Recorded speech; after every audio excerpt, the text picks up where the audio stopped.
Ноември е месецот посветен на науката. Малку повеќе да зборуваме за науката, за истражувачите, за младите, за студентите, за тоа како се развива и кои се можностите на науката во Македонија.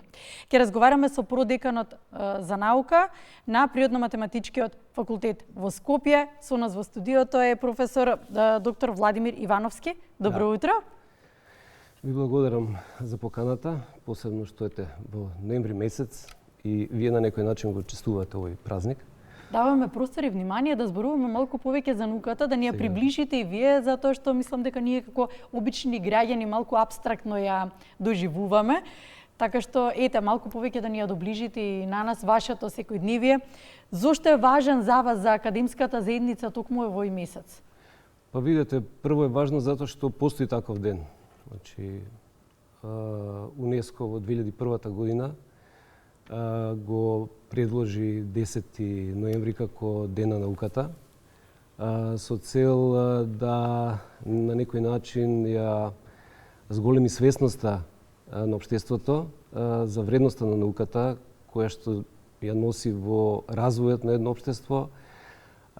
Истото треба да го поттикне мирот во светот, тоа значи соработка помеѓу државите врз основа на науката. И исто така развој на општествата преку меѓусебно помагање и секако внатрешен ангажман. Природно-математичкиот факултет во Скопје. Како се развиваше низ годините?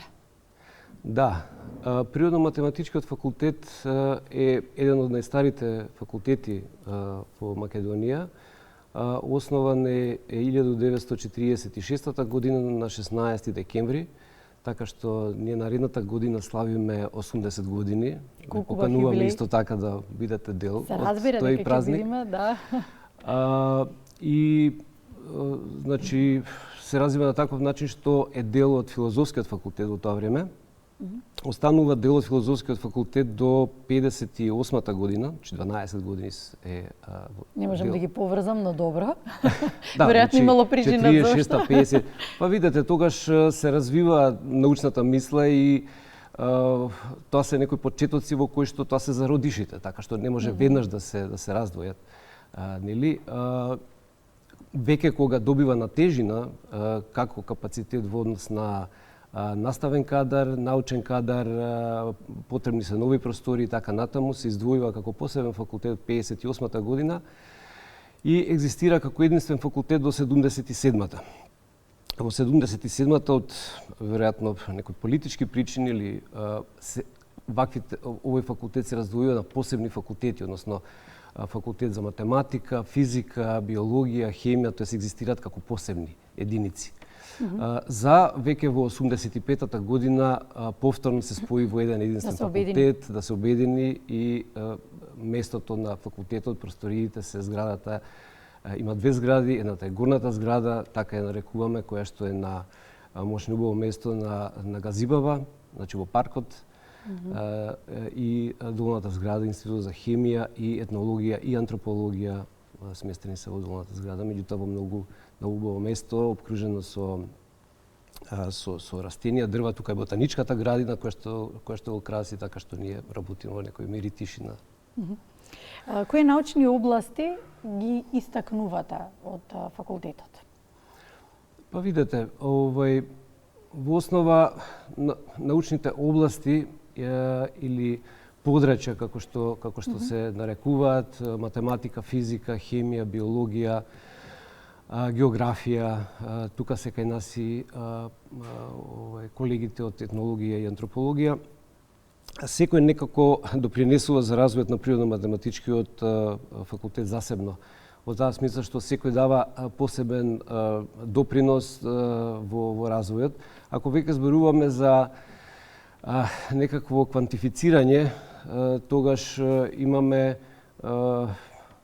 да речеме водности на популацијата, Институт за биологија, Институт за хемија се оние кои што се некако најголеми во тој дел и тука е можеби во моментот доприносот нешто поголем. Еве на 10 ноември УКИМ, Универзитетот Свети Кирил и Методи, исто така го чествува празникот на науката и тој ден се доделуваат награди во однос на најдобар научник и уметник. Така што од Природно-математичкиот факултет оваа година е колешка од Институтот за хемија на ниво на универзитетот. А ќе ве прашав, каква е застапеноста на научници во поглед на мажи и жени? Дали има повеќе мажи, повеќе жени? Па ја би рекол кои се сега под наводници подобрите научници и истражувачи? Овака сега, значи Природно-математичкиот факултет може да се пофали ако веќе зборуваме за тие трендови дека има повеќе жени научници кои што на вистина се го красат Природно-математичкиот факултет во секој поглед.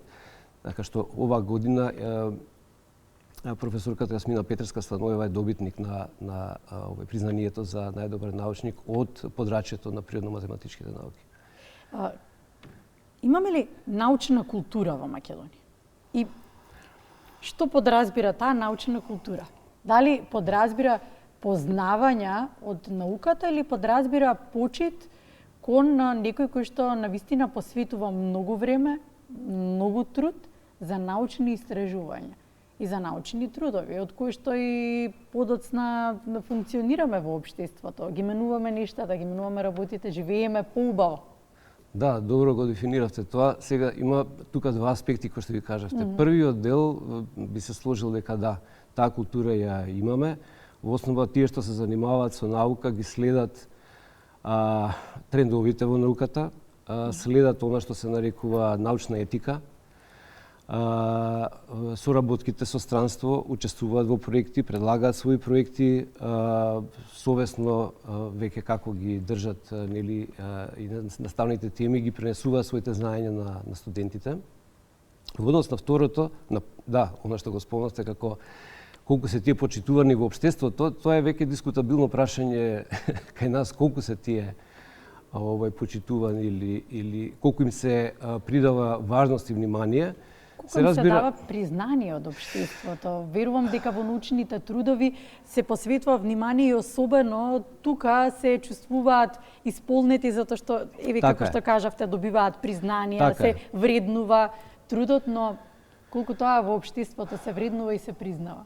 Па, знаете, општеството има некакви награди, 11 Клумничка награда, да речеме, кај нас еве сега професор академик Глигор Јовановски од Институтот за хемија доби за животно дело.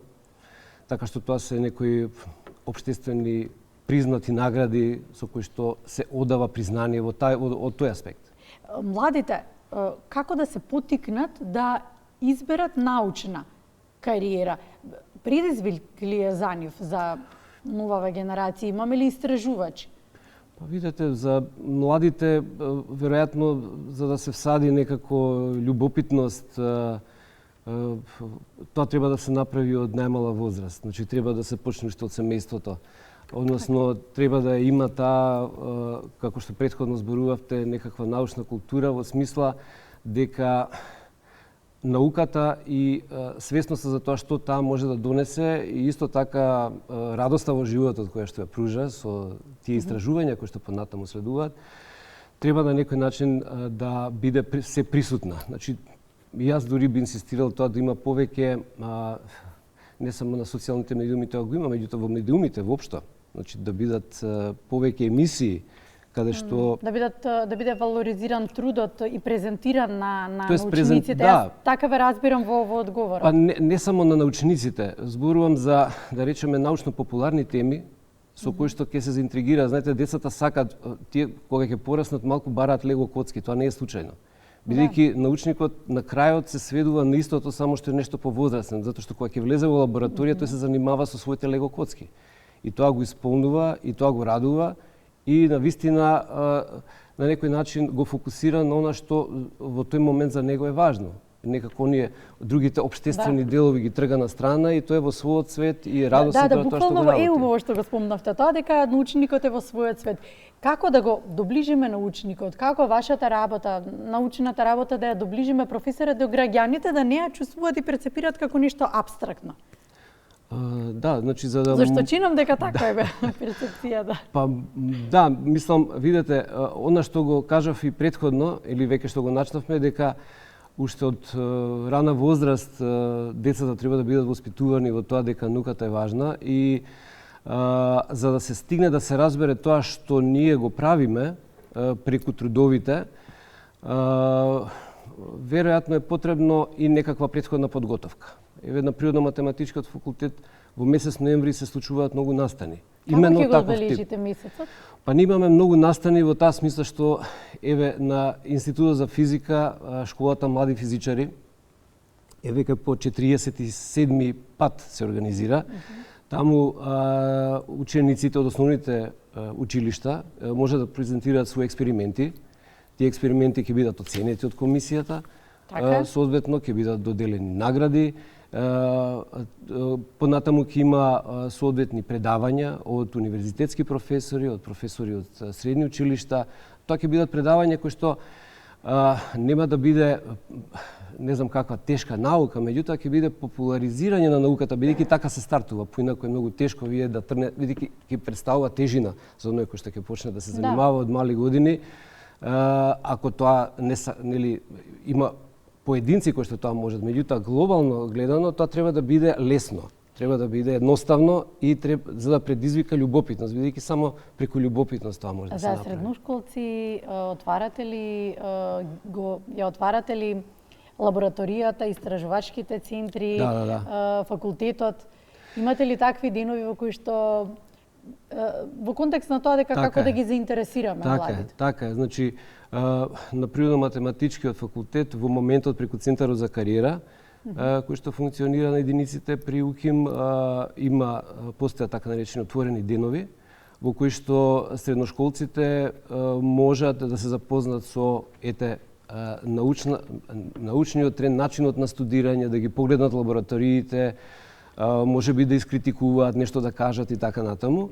Меѓутоа, имаме, исто така, на 22 ноември, токму така и се нарекува ноември месец на науката, во која што другите институти, Институтот за хемија, Институтот за биологија, географија и математика, ќе бидат гости, всушност, ќе бидат гости ученици од основните и од средните училишта, на 22 од основните училишта, и тука исто така ќе се изведуваат експерименти, ќе бидат оценувани, но исто така има една група која што се нарекува група на средни, не толку средни хемичари, во која што учествуваат професори од Природно-математичкиот факултет, од Институтот за хемија, и студенти, не толку средни, не толку средни, бидејќи тоа се однесува на студентите кои што треба да завршат хемија, бидејќи тие се дел од групата.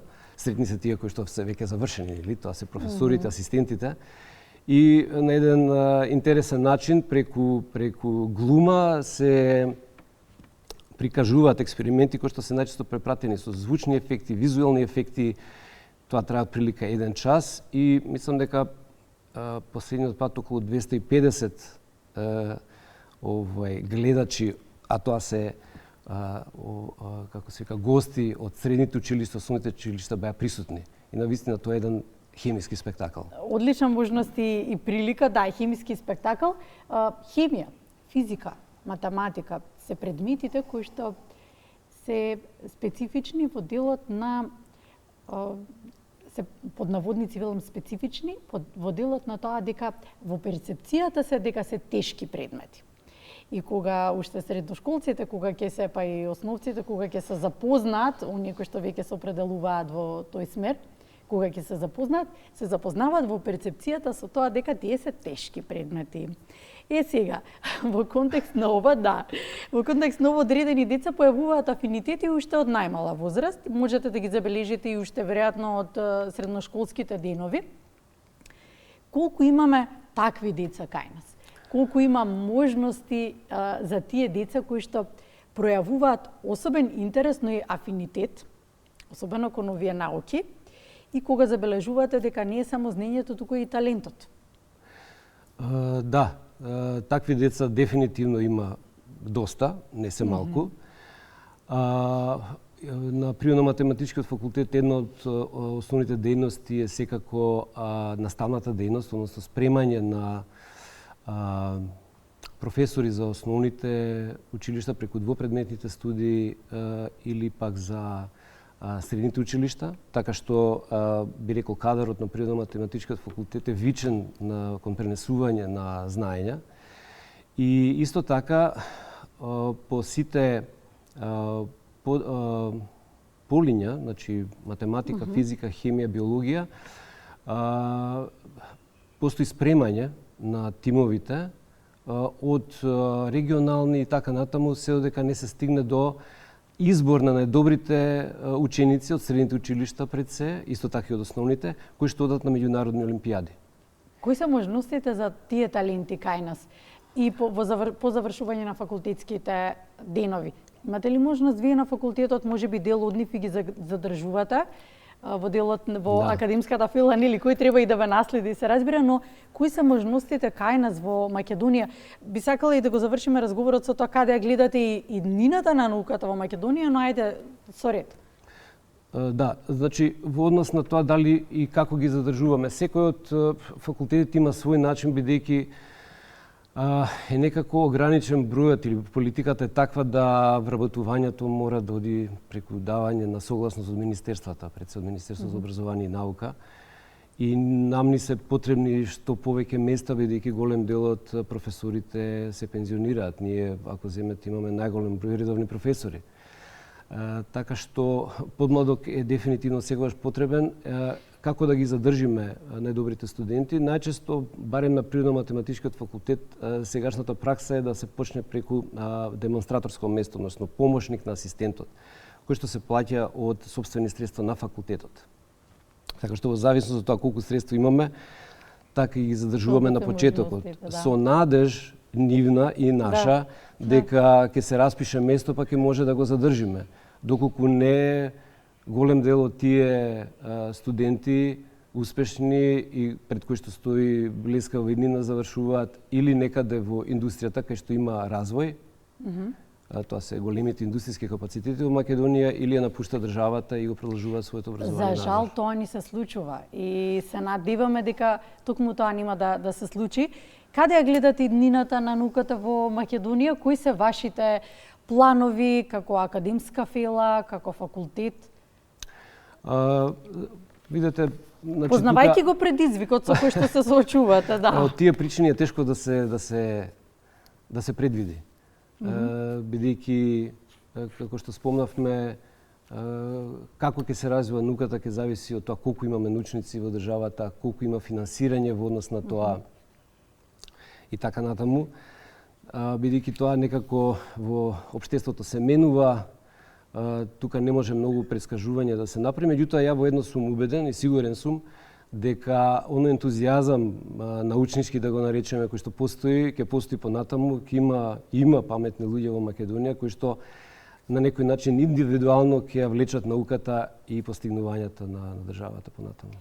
Се надевам дека вашата мисија и визија ќе продолжи во таа насока. Па се надевам дека следен пат ќе се видиме повторно со уште некои од студентите, со некои од научните трудови, па да зборуваме малку повеќе. Ќе ве посетиме на факултетот. Ќе ни биде мило. Да, некако не примамивте со местоположбата и убавата и пријатна атмосфера, така што ќе видиме што правите вие истражувачите. Да, ви благодарам на одвоеното време. Благодарам професоре што бивте денеска. Благодарам и вам многу.